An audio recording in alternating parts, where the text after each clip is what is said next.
Coucou tout le monde, bienvenue sur ma chaîne, c'est Angèle de Gilles et aujourd'hui on va faire une story time. Bon, on arrête les formalités, on va parler honnêtement, je vais vous raconter mon expérience, ce qui m'est arrivé au Bénin. J'ai failli mourir, j'ai vraiment failli mourir. Donc voilà, ça la fois d'abord que je m'asseye bien. Si je vous raconte, le feu de ça. Mais bon bref, je vais vous raconter quand même. Enfin, j'ai eu mon bac, fallait bien que je voyage. Grand projet sur grand projet, il y a un oncle au Bénin qui appelle mon grand-père qui lui dit ne l'envoie pas à l'étranger, envoie la petite au Bénin, elle va apprendre la culture, elle va évoluer, c'est un bon pays, tu payes, c'est pas, l'université n'est pas chère comme à l'étranger, et puis voilà, c'est mieux, on voit l'enfant là, on va s'occuper d'elle. En tout cas, ils se sont foutus de moi, je suis arrivée au Bénin. La foutaise a été grande, hein. J'arrive au Bénin, et si je vous raconte ce qui m'est arrivé. D'abord, avant d'arriver, on me manque. Non, tu vas acheter des habits là-bas. Combien de personnes on a fait le coup là, nos parents? Je ne verrai pas ça à mes enfants parce que j'en ai souffert. C'est l'université. Moi, déjà, à l'université, je me suis dit, bon, j'aurai beaucoup d'habits, je pourrais maintenant faire ma sapologie.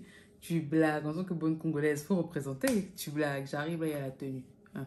Deux, jusqu'à aujourd'hui, je n'ai jamais vu l'argent qu'on m'a promis, l'argent des habits en question, j'ai jamais reçu ça. Après, bref, j'ai fait OK. Donc, du coup, j'ai dit, bon, je vais partir. Enfin bref, je vais m'adapter quoi. J'arrive au Bénin, j'arrive chez lui après l'aéroport, il m'emmène à Porto Novo. Je trouvais déjà le voyage très long. Il me dit non, t'es pas à Cotonou, t'es à Porto Novo, qui est la capitale du Bénin, mais c'est pas la ville où il y a l'aéroport et tout ça. Je sais pas si maintenant il y a des institutions là-bas, mais à ce que je sache, il y a quelques années, c'était pas comme ça, au cas où ça a changé. Donc on était là, tout se passait bien, ça allait pas. Mais pendant tout mon séjour au Bénin, j'ai cuisiné peut-être 2 fois et 2 fois la même nourriture. C'était fétri, le gombo qu'on coupe en morceaux là, sans huile de palme. Bref, je suis arrivée, j'ai mangé le premier jour au restaurant. Moi, j'étais là, ah l'oncle, là c'est un oncle choco, il m'emmène au restaurant, il y a une voiture et tout, tout ça quoi. Et quand j'arrive, d'abord je vois ma chambre. Je dors dans la chambre de ma défunte arrière-grand-mère qui venait de mourir il n'y avait même pas quelques mois. Donc c'était ma chambre et en face on l'avait enterré. Genre dans la cour quoi, au Bénin on enterrait la go dans la pièce d'à côté. Donc bref, c'était là où je dormais. Tout se passait bien, j'étais là, je gérais pas trop. Mais même le gardien chez nous n'avait pas une chambre comme ça. Ça me faisait mal, mais bon, comme on m'a pas appris à me plaindre, j'ai fait avec. On continue, on avance, on avance, on avance. Après, à un moment, l'argent de poche, parce que l'argent que ma mère m'avait remis, la pouf, c'est que j'ai claqué ça en quelques jours. Je reste là, j'attends que l'oncle me dise quelque chose, il dit rien. Après, il me dit, ah, j'ai payé l'école, la rentrée, tu vas commencer l'école maintenant, mais tu as une semaine pour te trouver la tenue. Après, ah, le premier jour, on mange au restaurant. Deuxième jour, troisième jour, c'est maintenant, tu as mangé? Non, ok. Il appelle un oncle, va acheter un truc à manger à côté. Tu vas manger quoi? Et l'oncle me dit, suis-moi. Je vais avec l'oncle. C'est les nyama nyama qu'on voit dans la rue là. Ah, déjà, le premier jour, quand je suis arrivée, le restaurant, il m'a dit, c'est un vrai restaurant. On est allé, c'était le restaurant. C'était un truc là, j'ai oublié le nom, mais je crois que je vais retrouver le nom. J'ai dit, ah, ok. Mais bon, comme c'est bien, je suis allée, j'ai pas géré. Le lendemain, 2 jours après, rien. Ah, 4 jours, 6 jours, une semaine. C'est maintenant chacun pour ça, Dieu pour tous. Dans la même maison. Et j'étais la seule fille. Il y avait quoi? L'arrière-grand-père. Il y avait un grand-père. Il y avait ses 2 fils et l'enfant de sa sœur. Et sa sœur aussi qui avait sa boutique et ses petits-fils, je crois, devant. Bref, c'était une maison familiale.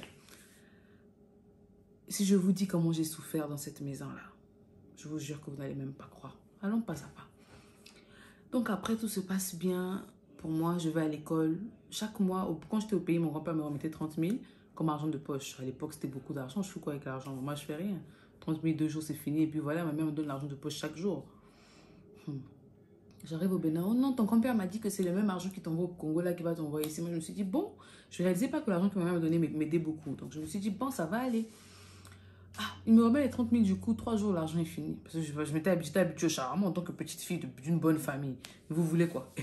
Moi, j'ai acheté les shawarma, j'ai acheté les bords, l'argent est fini. Ah, d'abord, le premier jour, je suis arrivée d'abord à l'école. On m'a dit non, quoi, il y a une tenue. Et la tenue là, on me donne une semaine pour coudre ma tenue, donc je peux porter ce que je veux pendant les semaines d'avant. Où j'ai sapé les habits. Tous mes habits sont finis. J'ai acheté avec une petite valise, mais de beaux vêtements. Je portais les habits là, je suis allée à l'école. Tchou! Le premier jour, mes amis aussi ont vu, ah, je vois tout le monde va acheter dans les Maléwa. Moi, non, je vais dans un hôtel, là, un restaurant, là, je vais manger à la cantine, manger là-bas. Ah. Deuxième jour, je mange pizza là-bas. Ah. Tout le monde me regarde, tout le monde dirait, oh, toi, ton argent va finir. Je n'ai pas géré, pouf, mon argent est fini. Je me suis retrouvée comme tout le monde m'asseoir devant l'école, parfois acheter à Tassi, avec les spaghettis et l'œuf, en train de manger. Je vais vous mettre la photo quelque part là. Après, on m'a fait coup de la tenue. J'ai porté la tenue. Comme tout le monde, j'étais là, bien que beaucoup d'élèves ne m'aimaient pas à cause de mon accent, parce que je n'avais pas cet accent prononcé à cause de la langue qu'ils parlent, que les Béninois ont. À cause de la langue qu'ils parlent, ou grâce, parce que c'est bien, c'est quand même un bel accent. So, j'étais là, galère sur galère. Ah, mon argent de poche fini. Souvent, je vais voir Pépé, hein, c'est un Pépé, c'est mon grand-père aussi, je demande un peu. Ah, moi, j'ai pas d'argent. Ah, j'ai compris. Après, maintenant, maman, il me remettait, maintenant, il m'a dit non, désormais, ton grand-père a augmenté ton argent. Il a dit que maintenant, je te remette 40 000 par mois. Genre 10 000 francs par semaine. Chaque semaine pour t'aider à gérer ton argent. Ça m'a choqué. Je me suis dit à quel niveau? Oh, moi, mon genre, mais bon, en tant qu'enfant poli et bien élevé, je ne pouvais pas dire non, je ne veux pas prendre ça. Donc, qu'est-ce que j'ai fait? J'ai pris l'argent. Chaque semaine, il me remettait 10 000. Mais c'était quoi qui me dépassait? C'est vrai que vous allez vous dire que 10 000, c'est beaucoup pour le Bénin, hein, parce qu'on prend le ZEM, on prend les motos. Mais chaque distance, si vous calculez, c'est même plus que le bus. C'est même plus cher que le bus. Parce que le bus, au moins, fait de longues distances à petit prix. Le ZEM, petite distance, vous dépensez 100 francs. D'ici à là, 100 francs, 100 francs, 100 francs. Sans vous rendre compte, vous allez à 5 endroits, vous pouvez dépenser même 1000 francs ou 1000 et quelques la journée. Ce qui me dépasse encore, c'est que non seulement le gars me remet les 10 000 là, mais dans les 10 000 là, je dois manger, je dois aller à l'école. Tout ce qui me concerne, si je suis malade pendant la semaine des 10 000, je dois payer mes médicaments à l'intérieur. Si je dois acheter mes garnitures et autres, je saigne, je dois tout faire dans l'argent en question. Du coup, ça me dépassait, j'ai dit à quel niveau? Ah, j'ai pris, je gérais seulement comme ça. Un moment, je suis tombée malade, mon sein a gonflé comme ça. C'est arrivé là. Bon, c'est trop, c'était quelque part là. Bon, ok, c'était quelque part là. Ah, bref, ça va se gonfler ici. Bref, ça a gonflé là. Je dis au gars, je suis malade. Le gars me regarde, on va à l'hôpital, après tu me dis ce qu'ils ont dit. Ah, je vais aller avec les pieds, avec mes pieds, avec, je sais pas moi. Genre, le gars, il me calcule pas. Ses fils m'emmènent à l'hôpital. Il a la voiture, hein. Il me fait aller sur Zem. Zem, c'est les motos là. Je monte sur le Zem, non, je monte dessus, je vais à l'hôpital. J'arrive à l'hôpital, on me dit non, il n'y a rien de grave, voilà, faut acheter les médicaments ordonnance. Moi-même, je dis à la dame, hein, pardon, comme je sais que même le gel de douche, il n'y a pas acheté. J'ai dit, pardon, mettez-moi la liste de ce qu'il faut. J'ai dit, pardon, mettez-moi sur mon ordonnance, ajoutez le gel de douche. Elle m'a dit, non, on ne peut pas ajouter, j'ai laissé. J'arrive à la pharmacie, j'ai dit, pardon, ajoutez-moi le gel de douche. Parce qu'il m'a dit, je suis arrivée à la maison d'abord, il m'a dit, non, va à la pharmacie, vois les prix et tu me ramènes ça. Donc, quand je suis repartie à la pharmacie, si j'ai fait le même truc et ça a marché, j'ai dit, pardon, ajoutez-moi le gel de douche sur la liste et mettez les prix ensemble. Elle a mis, ça a fait 13 000 et quelques.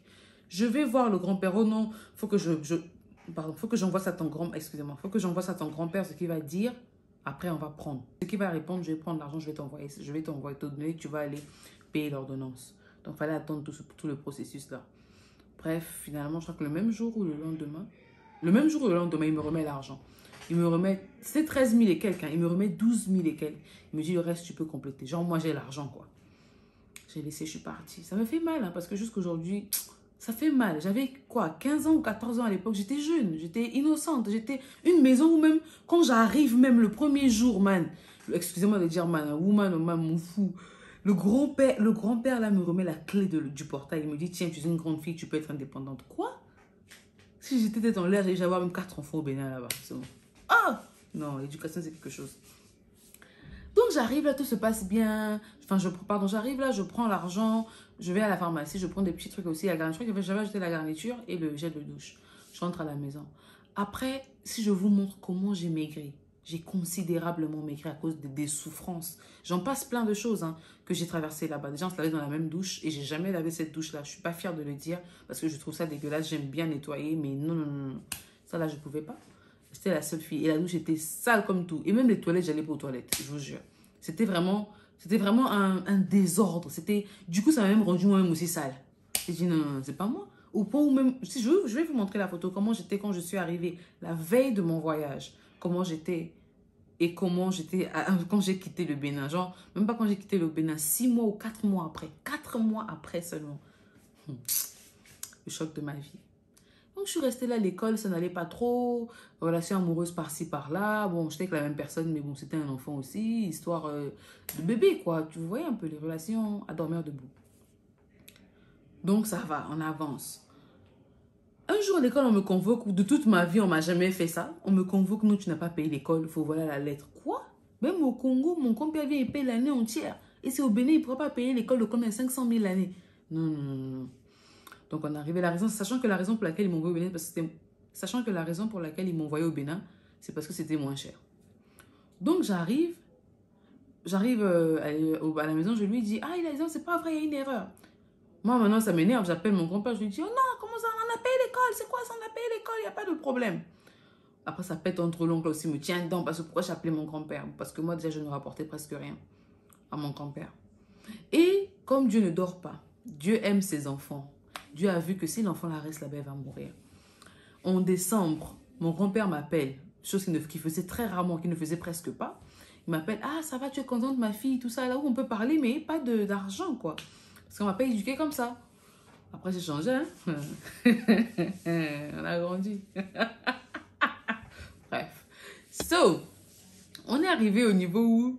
Bref, mon grand-père m'appelle. Il m'appelle, il me dit, ah, tu es contente, hein, là, tu es toute contente, tu m'appelles même pas appelé pour me dire merci. Je dis, ah, merci pourquoi? Genre, mot de poli. Il me dit, mais je t'ai envoyé l'argent de Noël. J'ai dit, comment ça? Oh non, mais tu penses que tu envoies ton argent de poche en avance? J'ai dit, non. Après, j'ai dit, non, j'ai seulement reçu l'argent de la semaine. Il me dit, c'est quoi cette histoire? J'ai dit, ah, vous avez dit que chaque semaine, je dois recevoir 10 000. Donc, j'ai reçu l'argent. Ah bon, ok. Passe-moi tonton un tel. Passe-moi le tonton en question. Donc, je passe le grand-père. Parce que c'est son, voilà. Je parle au grand, il parle au grand-père. Le grand-père dit, mais c'est pas vrai. Elle est voilà. Et je vous ai même pas dit, quand j'avais mal au sein, là, c'est la maman de l'autre cousin qui était là, parce qu'il y avait ses 2 fils et un autre fils. C'est sa maman qui quittait chez elle pour venir me masser le sein. Elle venait me masser, m'appuyer le sein tous les jours, jusqu'à ce que la boule a diminué et prier pour moi. Je n'oublierai jamais cette dame-là, c'est une grande dame. Merci maman, merci mémé si vous vous voyez en tout cas, si vous voyez cette vidéo. Je suis très reconnaissante pour ce que vous avez fait pour moi. Donc, pour revenir à ce que je disais, comment on appelle l'enfant la meuf? Donc, mon grand-père maintenant m'a appelé. Non, voilà, ça a pété un peu, ça commençait à bouillonner un peu. Et c'est là où l'oncle maintenant dit, non, c'est pas vrai. Moi, je ne t'ai pas... Il dit, c'est pas vrai, moi, je lui remets de l'argent. Tout ça, en tout cas, bref. Mon grand-père voit que ça se prend une autre tournure. Il sait que je ne suis pas une menteuse au point où je vais mentir sur des trucs banals comme ça. Parce que l'argent, c'est pas que c'est pas important pour moi. Mais on ne va pas éduquer avec une valeur comme quoi l'argent, c'est... L'argent t'ouvre la vie, tu vois. J'ai appris à vivre sans argent. La première fois que mes parents m'ont remis de l'argent cash comme ça, tiens, va à l'école, c'est quand je passais le bac. 250 francs, man, pour aller à l'école. Ah, les laissé, j'ai souffert dans ma vie. J'ai souffert. Mes parents, c'est pas qu'ils n'aient pas l'argent. J'ai souffert. C'était l'éducation. Donc, ils savaient que je ne pouvais pas m'énerver à cause de l'argent. Ou mentir. D'autant plus que je vis chez la personne. C'est moi qui vais prendre. Bref, mes parents sont intelligents. Ils ne sont pas dans les trucs des Africains là où... Non, ils sont trop... Ils ont passé le niveau là. On reste là maintenant. L'oncle me tient tête à la maison. Genre, voilà, genre, j'ai appelé tout ça là. Mon grand-père me dit, combien tu reçois par mois? J'ai dit 40 000, 30, avant c'était 30 000, là, mais c'est 40 000. Il m'a dit quoi? Avant, je t'envoyais 80 000, là, je t'envoie 120 000. C'est quoi ces bêtises-là? Bref, l'histoire a pété au point où j'ai seulement dû partir de là. Et quand je suis partie de là, je suis allée chez une tante.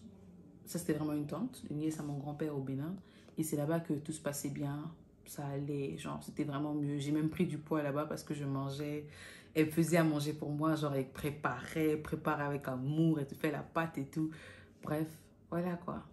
Et c'est là que j'ai réappris à être propre parce que là où j'étais avant, c'était vraiment catastrophique. J'ai perdu mes valeurs et tout. Mais voilà, j'ai réappris. Ça, c'était la partie numéro 1. Maintenant, la partie numéro 2 va vous choquer. C'est là qu'on va parler même de la sorcellerie même. Donc, restez abonnés. Abonnez-vous, activez la cloche parce que dans quelques jours, là, je vais vous balancer ça ici. Abonnez-vous parce que ça, là, on ne va pas blaguer. On va porter les lunettes noires pour cacher notre visage. Parce que ça, là, même les mots que je vais prononcer, non, je vais vous parler de la culture béninoise. Ce que moi, j'ai vécu au Bénin. Hey, vous critiquez ou vous critiquez pas, vous allez seulement sentir ça que oui, le Bénin, c'est le Bénin. Bref, merci d'avoir regardé la première partie de ma vidéo. Je vous aime, je vous embrasse. Abonnez-vous. Appuyez sur la cloche de notification pour être en mesure de voir mes vidéos. Pas seulement vous abonner. Comme ça, vous allez voir, on va partager, vous allez rigoler. Parce que là, on arrête un peu d'être trop sérieux. On va être nous, vous voyez, non? Ce que je veux dire. On va parler, bref. Abonnez-vous. Merci beaucoup pour tout.